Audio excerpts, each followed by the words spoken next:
atau Tripitaka yang berasal dari bahasa Sanskerta merupakan kitab suci agama Buddha yang berisi kumpulan ajaran Sang Buddha selama 45 tahun mengajarkan Dharma, atau secara luas diartikan sebagai ajaran atau kebenaran. Dalam konteks agama Buddha, Dharma juga bisa diartikan sebagai ajaran Buddha. Tipitaka, yang Ti artinya tiga, Pitaka artinya kelompok ataupun keranjang. Jadi, kata Tipitaka atau Tripitaka sendiri berarti tiga keranjang. Keranjang di sini diartikan sebagai wadah atau kumpulan. Ketika kumpulan tersebut adalah kumpulan ajaran tentang Vinaya atau disiplin moral, Sutta ataupun khotbah, dan juga Abhidhamma atau doktrin. Secara garis besar, Tipitaka dibagi menjadi tiga bagian besar. Yang pertama itu adalah Vinaya Pitaka yang berisikan tentang tata tertib bagi para biku maupun bikuni. Yang kedua yaitu Sutta Pitaka yang berisikan tentang khotbah-khotbah Buddha. Dan yang terakhir yaitu Abhidharma Pitaka yang berisi ajaran tentang metafisika dan ilmu kejiwaan, disusun secara analitis dan mencakup berbagai bidang seperti ilmu jiwa, logika, etika, dan juga metafisika. Sejarah penyusunan dan penulisan Tipitaka secara garis besar, terdapat dua versi Tipitaka yang masing-masing ditandai dengan penggunaan bahasa yang berbeda, yakni Tipitaka dalam bahasa Pali dan Tripitaka dalam bahasa Sanskerta. Tipitaka digunakan oleh aliran Theravada, sedangkan Tripitaka merupakan versi aliran Mahayana. Kontroversi utama berpusat pada beberapa sutra yang digunakan oleh aliran Mahayana. Penelusuri sejarah menunjukkan bahwa ajaran Mahayana baru muncul di India Selatan pada abad ke-1. Pada masa sebelum itu, pengikut agama Buddha yang di bagian utara India tidak mengetahui adanya ajaran tersebut. Taranatha di sisi lain menjelaskan bahwa pada masa Buddha, ajaran Mahayana sudah diajarkan sendiri oleh Sang Buddha. Ajaran tersebut tidak bererar di alam manusia sebelum ada orang yang kompetensi untuk mengajar dan mempelajarinya. Sutra-sutra tersebut diajarkan di alam dewa dan naga. Hingga abad kedua setelah muncul guru-guru di alam manusia yang mampu menguasainya. Kisah mengenai sejarah penyusunan hingga penulisan Tripitaka diantaranya dimulai dari diadakannya sidang sangha atau konsili pertama hingga konsili keempat.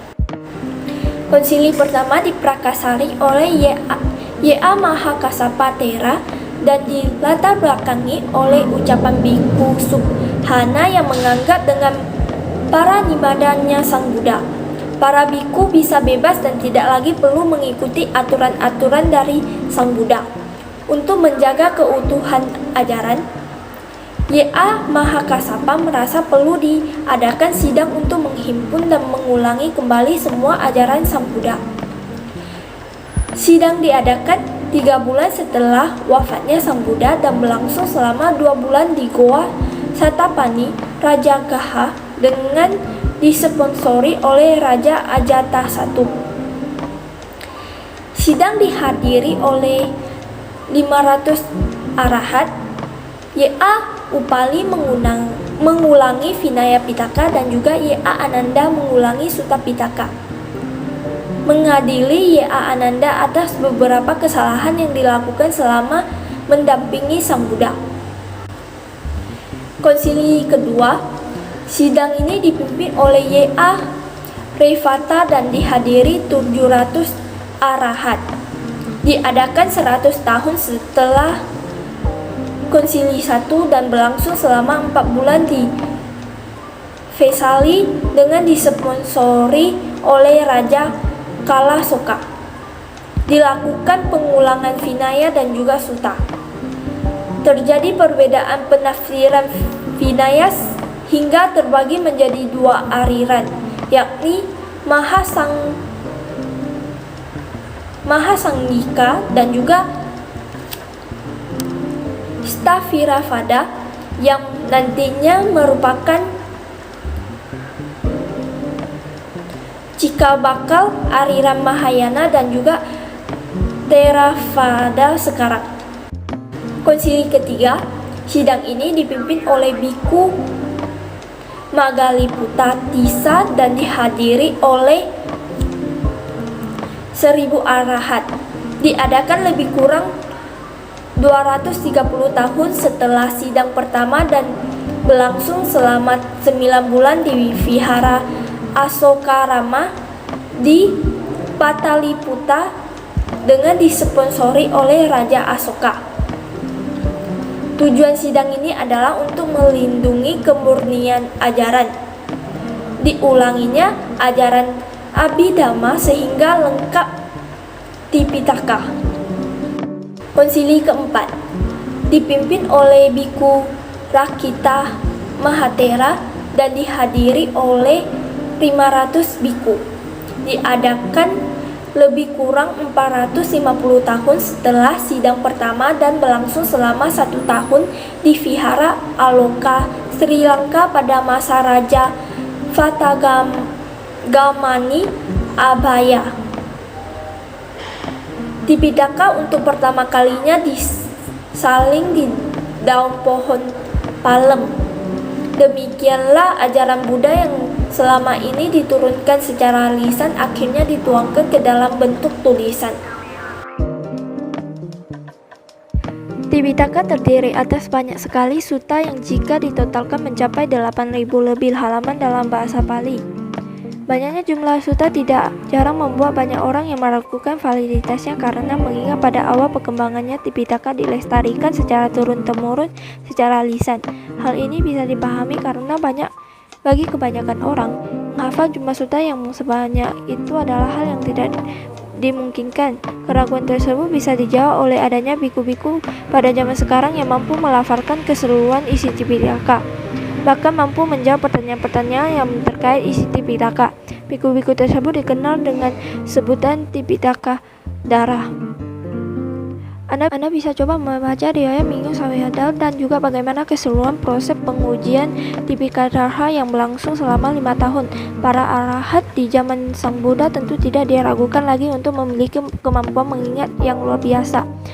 Orang pada tingkat kesucian arahat merupakan orang yang memiliki latihan samadhi yang ekstensif dan pikirannya sudah terbebas dari segala nafsu keinginan. Terlebih lagi di zaman sekarang Sang Buddha, para anggota dan sangha mendedikasikan hidup dan mengulang dan mendiskusikan ajaran langsung di bawah bimbingan Sang Buddha. Berbagai konsili yang sudah pernah diadakan pada dasarnya didorong oleh pemahaman pentingnya menjaga ajaran Buddha agar tetap murni dan autentik. Konsili tersebut juga dilatar belakangi oleh fakta-fakta sejarah waktu itu, yakni munculnya kejadian yang dianggap bisa merusak kemurnian Tipitaka. Terdapat cerita menarik saat konsili Sangha yang pertama, yakni Ananda diadili karena tidak menanyakan kepada Sang Buddha mengenai sila kecil apa saja yang boleh dihapus setelah Sang Buddha parinimana. Sebelum parinimada, Sang Buddha sempat memberitahukan kepada Ananda bahwa terdapat sila-sila kecil di dalam Vinaya yang boleh dihapus. Akan tetapi karena kesedihannya akan kondisi Sang Buddha yang akan parinimana, Ananda tidak menanyakan secara spesifik sila apa saja yang dimaksud. Untuk menjaga keutuhan Sangha, akhirnya Mahakassapa menuduh bahwa tidak ada sila di dalam Vinaya yang boleh dihapus. Hal ini tidak lain demi menjaga kemurnian dari Tipitaka itu sendiri. Jika terdapat sila yang dihapus, tentu saja orang-orang akan terus berdebat mengenai sila mana saja yang akan dihapus dikarenakan perbedaan interpretasi Vinaya.